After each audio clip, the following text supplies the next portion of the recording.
Buenas tardes.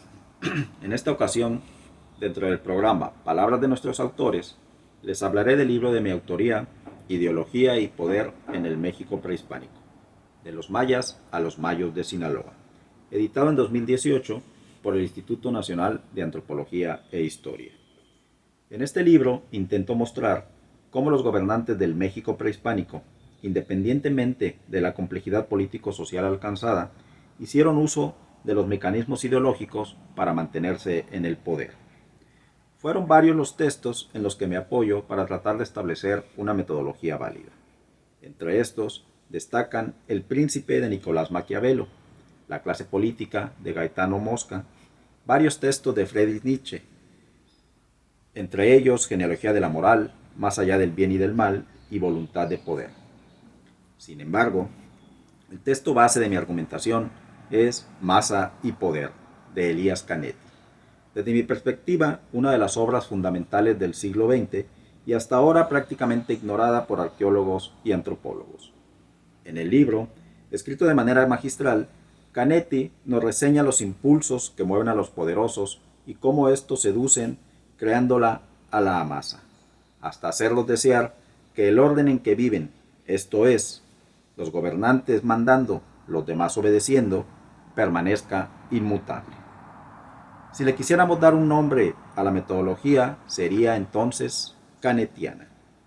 También le debo mucho a la lectura de varios de los libros de Roberto Calazzo, quien a su vez acepta su deuda con Canetti, en particular los libros La ruina de Cash y Las bodas de Cadmo y Armonía, donde aborda una explicación del sacrificio humano que los científicos sociales quizá no habíamos vislumbrado, esto es, su eficacia social al mismo tiempo que la cósmica.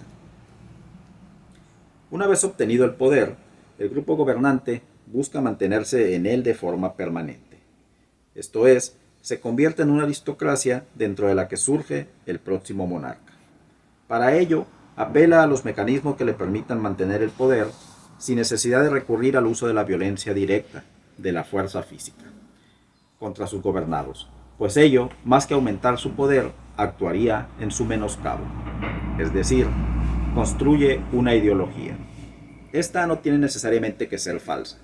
Lo que importa es que esté al servicio de un poder que no tiene por qué confesar que lo que pretende con ese conjunto de ideas, creencias, conceptos y demás es convencer a la mayoría de que lo que dice es la verdad, porque así es y así ha sido desde siempre.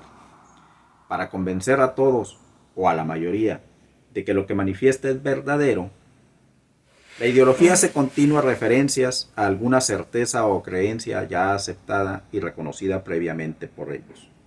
Los caminos del poder, escribe Nietzsche, incluyen la capacidad para introducir una virtud nueva bajo el nombre de una antigua. Pero también, y ello es más frecuente, mantener una antigua virtud bajo un nuevo nombre.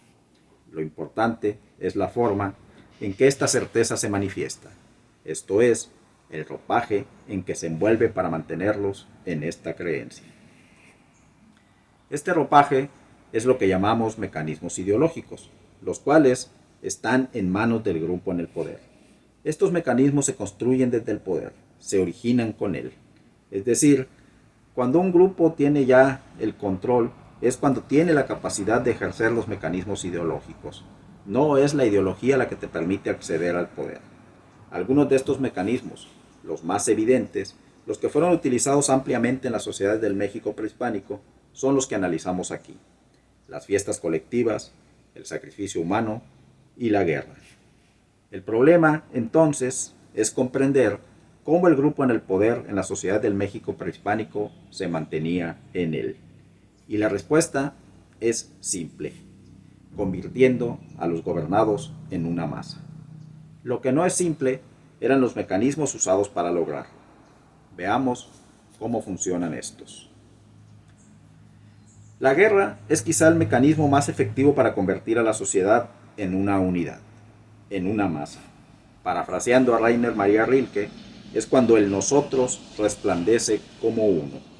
La constante amenaza de un enemigo, real o figurado, y sobre todo la encomienda de defender tu mundo, hace que la sociedad en su conjunto sea se una cada vez más y mejor hasta formar un solo ser, cuya cabeza es el gobernante.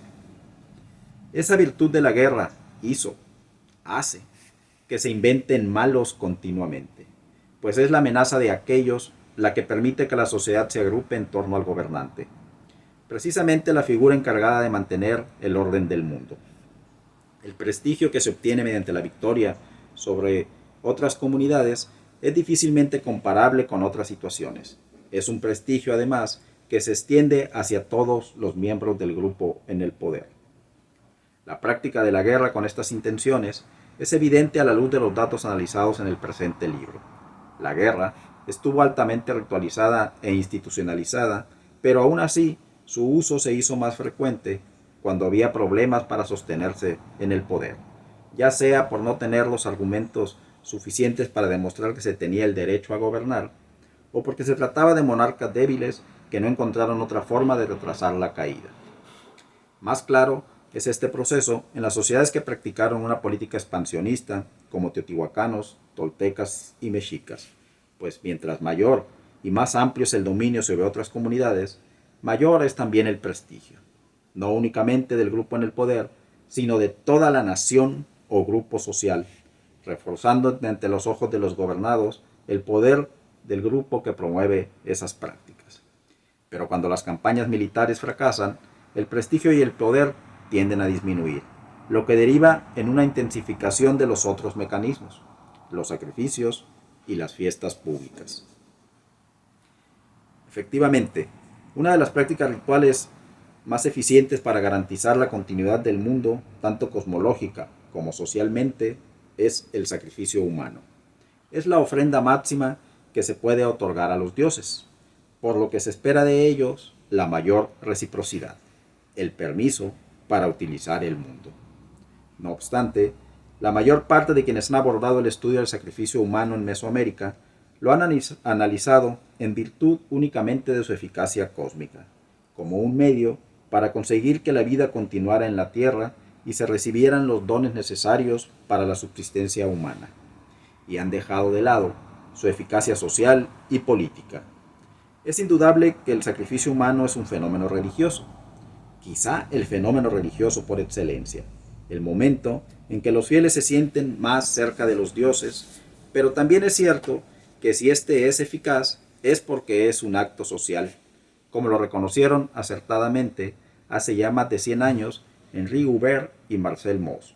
Es pues eficaz porque es público, y mientras más gente asista a su ejecución, mejor, ya que si bien el objetivo manifiesto era de mantener viva la maquinaria del mundo, la verdad es que fue también uno de los mecanismos más efectivos para mantener el orden social. A través del sacrificio, el grupo en el poder se convierte en el garante de la continuidad del mundo, pues era el gobernante y algunos de los principales sacerdotes los encargados de ejecutarlo. Quien decide quién es el próximo al morir es el gobernante. La muerte, dice Maruggi, es el derecho último del poder y también del que protege a quienes dependen de él, por su acción sobre los dioses, sobre la naturaleza y sus enemigos. Mientras todos estén convencidos que el mundo corre peligro y que es solo a través del sacrificio ordenado por el gobernante que se evita su destrucción, la sociedad entera está a su merced. Pero es también uno de los mecanismos más efectivos para convertir a la multitud en una masa de acoso. Dice Elías Canetti: para la gran mayoría de los hombres, un asesinato sin riesgo, tolerado, estimulado y compartido con muchos otros, resulta irresistible. Conviene añadir que la amenaza de muerte que pende sobre todos los hombres y que bajo diferentes disfraces está siempre vigente, aunque no lo tenga presente todo el tiempo, hace necesaria una desviación de la muerte hacia los otros. El verdadero verdugo es entonces la masa, que realiza la ejecución para librarse ella misma de la muerte. Pero lo que sucede es exactamente lo contrario, porque después de la muerte del otro, se sentirá otra vez amenazada y solo podrá mantener su cohesión si se suceden con gran rapidez una serie de hechos idénticos. Por ello, se instituyeron las fiestas periódicas. En ellas, Con el objeto manifiesto de lograr la renovación continua del orden en el mundo, se reúnen la mayor cantidad posible de fieles. Si se pudiera, todos serían reunidos a la vera del gobernante. En estas fiestas se acostumbran de tal modo a estar juntos, a formar una unidad, a ser parte de la masa. Pues solo existen dos medios, dejando aparte la guerra, para contrarrestar la disolución de la masa. Una es su crecimiento y el otro, su repetición regular. Las fiestas periódicas, celebradas en las enormes plazas rituales de las capitales del México prehispánico, cumplen a cabalidad con estas dos condiciones. Se repetían mes tras mes, año tras año, y era difícil llenarlas, por lo que siempre se podía agregar alguien más. En las fiestas, la prioridad la detentan la imagen y el escenario, dice Georges Ballandier, por lo que su realización implica toda una parafernalia, una puesta en escena que incluyen una serie de elementos rituales como la presencia del gobernante y la obsesión ritual. El sacrificio, el rito violento que busca evitar el uso de la violencia física sobre los demás para evitar la pérdida del poder. Por ello, la necesidad de recurrir continuamente a esta violencia controlada y controladora, domesticada. La celebración de fiestas periódicas con la posible incorporación de sacrificios humanos en el México prehispánico se remonta al menos hasta el periodo formativo. Pues si no, ¿para qué se construyeron las enormes plazas franqueadas por las colosales pirámides en todas y cada una de las principales ciudades y en muchos pueblos? Estas, las fiestas, se celebraban todos los años, al menos al momento de la siembra y al momento de la cosecha. Y luego se instituyeron las fiestas de las veintenas, cada 20 días. Su periodicidad permitía que no se perdiera la añoranza de esa sensación y así, apenas terminaba una celebración, comenzaban los preparativos para la siguiente. Como punto culminante, se llevaba a cabo la inmolación ritual de una o varias víctimas humanas. Quien ordenaba, presidía y a veces ejecutaba el sacrificio humano era el propio gobernante.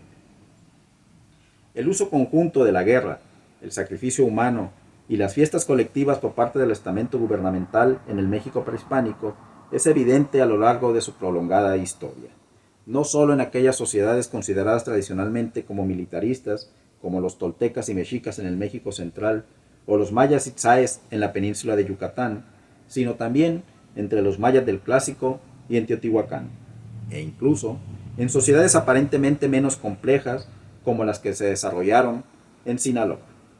Todo ello intenta quedar patente en el libro Ideología y Poder en el México Prehispánico, de los mayas a los mayos de Sinaloa. Los invito a leerlo. Gracias.